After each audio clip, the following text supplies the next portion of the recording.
देश का telecom sector फिलहाल 4 कंपनियों जियो, एयरटेल, वोडाफोन और बीएसएनएल तक सिमट गया था। लेकिन अब टेलीकॉम सेक्टर में एक नए प्लेयर की एंट्री हो रही है। ये नया प्लेयर कोई और नहीं बल्कि गौतम अडानी ग्रुप है। आपको बता दें कि दूरसंचार विभाग 5G स्पेक्ट्रम की नीलामी कर रही है। इसके तहत कुल 72,097.85 मेगाहर्ट्ज स्पेक्ट्रम की नीलामी 20 साल की अवधि के लिए हो रही है। इस नीलामी में शामिल होने के लिए अंतिम रूप से 4 कंपनियों को अनुमति दी गई है। कौन है वो 4 कंपनी?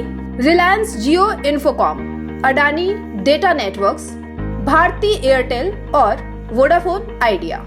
तो चलिए बात करते हैं उन 2 धुरंधरों की जो पहली बार इस रणभूमि में आमने सामने हैं। पहले तो टेलीकॉम सेक्टर में अपना पहला कदम रखने वाले नए और मजबूत प्लेयर अडानी डेटा नेटवर्क्स और दूसरे हैं टेलीकॉम सेक्टर में अपना वर्चस्व बना चुके रिलायंस जियो इन्फोकॉम।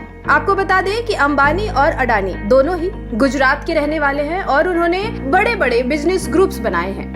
हालांकि अभी तक दोनों का किसी व्यवसाय में सीधा आमना सामना नहीं हुआ था। अंबानी का कारोबार जहां तेल से शुरू होकर टेलीकॉम तक है, वहीं अडानी का कारोबार कोयला, ऊर्जा से लेकर बंदरगाह तक है। एक और जहां अडानी पेट्रोकेमिकल में अपना कारोबार आगे बढ़ाने के लिए सहायक कंपनी बनाई है, तो वहीं अंबानी भी ऊर्जा के क्षेत्र में कई अरब डॉलर की योजनाओं की घोषणा कर चुके हैं। 5G नीलामी में उतरने के बाद अडानी समूह ने कहा है कि अपने एयरपोर्ट्स और पोर्ट्स के लिए कंपनी को प्राइवेट नेटवर्क की जरूरत है और इसीलिए कंपनी इस नीलामी में हिस्सा ले रही है। कंपनी ने स्पष्ट कर दिया है कि उसका कंज्यूमर मोबाइल स्पेस में उतरने का फिलहाल कोई प्लान नहीं है। लेकिन इसके बावजूद इसकी चर्चा खूब है कि अडानी उन सेक्टर्स में निवेश कर रहे हैं जहां अंबानी पहले से ही पैर जमा चुके हैं। बता दें कि 6 साल पहले अंबानी टेलीकॉम सेक्टर में उतरे थे, जिसके बाद रिलायंस जियो के जरिए उन्होंने इस पूरे सेक्टर की तस्वीर बदल कर रख दी थी और अब भारत डिजिटल डेवलपमेंट के मामले में भी एक अहम पड़ाव पर पहुंच चुका है, जहां अमेज़न और वॉलमार्ट जैसी कंपनियां ई-कॉमर्स की दुनिया में अपनी पैठ बना रही है। इसी वजह से भी 5G नीलामी को बहुत ज्यादा गंभीरता से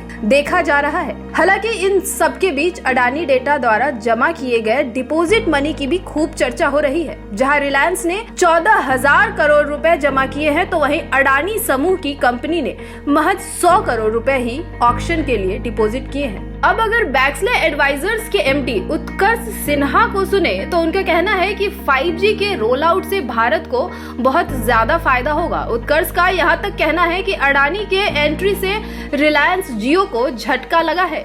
बड़े स्तर पर इस डिपॉजिट मनी को देखकर भी यही लगता है कि किसी भी हालत में रिलायंस जियो इसे खोना नहीं चाहता। खैर, आप इस मामले में क्या कहना चाहते हैं हमें कमेंट करके जरूर बताएं। देश और दुनिया की तमाम ऐसी ही खबरों से जुड़े रहने के लिए देखते रहें Spice News Bharat. Spice News Bharat, हर खबर आप तक।